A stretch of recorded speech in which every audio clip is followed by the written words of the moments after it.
नमस्कार। आज हम बात करेंगे गीता के 7वें अध्याय के श्लोक क्रमांक 9, 10, 11 एवं 12 के बारे में। पुण्यो गंधः पृथिव्यां च तेजश्चास्मि विभावसौ जीवनं सर्वभूतेषु तपश्चास्मि तपस्विषु। मैं पृथ्वी की आद्य सुगंध और अग्नि की ऊष्मा हूँ। मैं समस्त जीवों का जीवन तथा तपस्वियों का तप हूँ। तात्पर्य: पुण्य का अर्थ है जिसमें विकार न हो, अतः आद्य। इस जगत में प्रत्येक वस्तु में कोई न कोई सुगंध होती है, यथा फूल की सुगंध या जल, पृथ्वी, अग्नि, वायु आदि की सुगंध। समस्त वस्तुओं में व्याप्त अदूषित भौतिक गंध जो आद्य सुगंध है वह कृष्ण है। इसी प्रकार प्रत्येक वस्तु का एक विशिष्ट स्वाद होता है और इस स्वाद को रसायनों में मिश्रण द्वारा बदला जा सकता है। अतः प्रत्येक मूल वस्तु में कोई न कोई गंध तथा स्वाद होता है। विभावसु का अर्थ अग्नि है। अग्नि के बिना न तो फैक्ट्री चल सकती है न भोजन पक सकता है। यह अग्नि कृष्ण है। अग्नि का तेज भी कृष्ण ही है।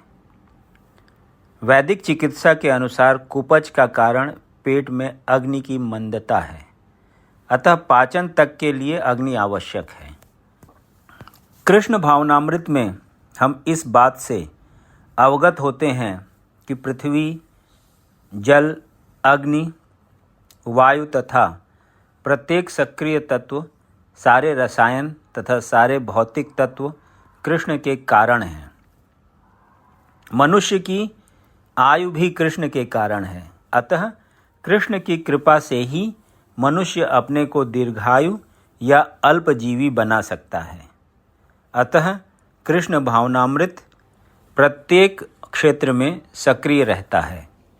बीजम माम सर्वभूतानां विद्धि पार्थ सनातनम बुद्धिर्बुद्धिमतामस्मि तेजस्तेजस्विनामहम्। हे प्रथापुत्र, यह जान लो कि मैं ही समस्त जीवों का आदि बीज हूँ, बुद्धिमानों की बुद्धि तथा समस्त तेजस्वी पुरुषों का तेज हूँ।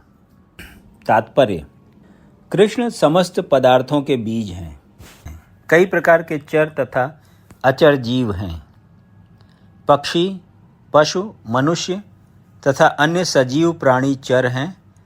पेड़ पौधे अचर हैं, वे चल नहीं सकते, केवल खड़े रहते हैं। प्रत्येक जीव 84 लाख योनियों के अंतर्गत है, जिनमें से कुछ चर हैं और कुछ अचर, किंतु इन सबके जीवन के बीज स्वरूप श्री कृष्ण हैं। जैसा कि वैदिक साहित्य में कहा गया है, ब्रह्म या परम सत्य वह है जिससे प्रत्येक वस्तु उद्भूत है। कृष्ण परब्रह्म या परमात्मा है। ब्रह्म तो निर्विशेष है, किंतु परब्रह्म साकार है। निर्विशेष ब्रह्म साकार रूप में आधारित है। यह भगवत गीता में कहा गया है। अतः आदि रूप में कृष्ण समस्त वस्तुओं के उद्गम हैं। वे मूल हैं। जिस प्रकार मूल सारे वृक्ष का पालन करता है, उसी प्रकार कृष्ण मूल होने के कारण इस जगत के समस्त प्राणियों का पालन करते हैं।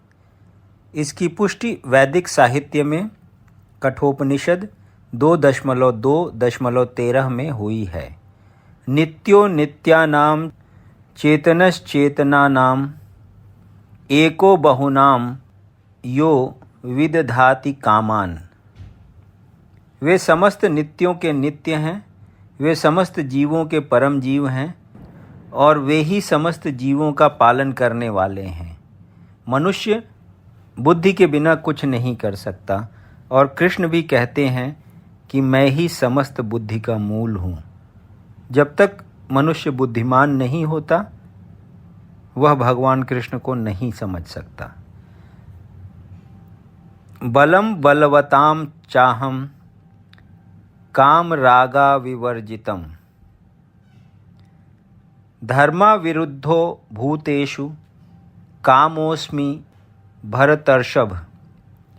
मैं बलवानों का कामनाओं तथा इच्छा से रहित बल हूँ।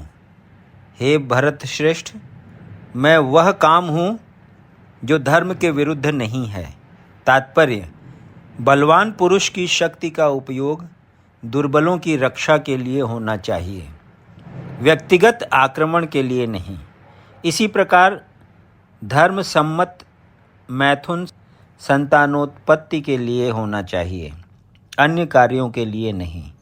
अतः माता पिता का उत्तरदायित्व है कि वे अपनी संतान को कृष्ण भावना भावित बनाएं। ये चैव सात्विका भावा राजसास तामसाश्च ये मत्त एवेति तान विद्धि न त्वहम तेषु ते मयि। तुम जान लो कि मेरी शक्ति द्वारा सारे गुण प्रकट होते हैं, चाहे वे सतोगुण हो, रजोगुण हो या तमोगुण हो। इस प्रकार से मैं सब कुछ हूँ, किंतु हूँ स्वतंत्र।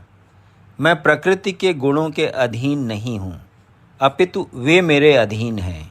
तात्पर्य: संसार के सारे भौतिक कार्यकलाप प्रकृति के गुणों के अधीन संपन्न होते हैं। यद्यपि प्रकृति के गुण परमेश्वर कृष्ण से उद्भूत हैं, किंतु भगवान उनके अधीन नहीं होते। उदाहरणार्थ, राज्य के नियमानुसार कोई दंडित हो सकता है, किंतु नियम बनाने वाला राजा उस नियम के अधीन नहीं होता।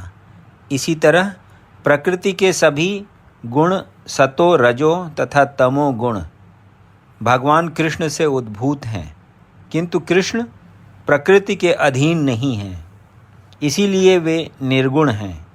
जिसका तात्पर्य है कि सभी गुण उनसे उद्भूत हैं, किंतु ये उन्हें प्रभावित नहीं करते।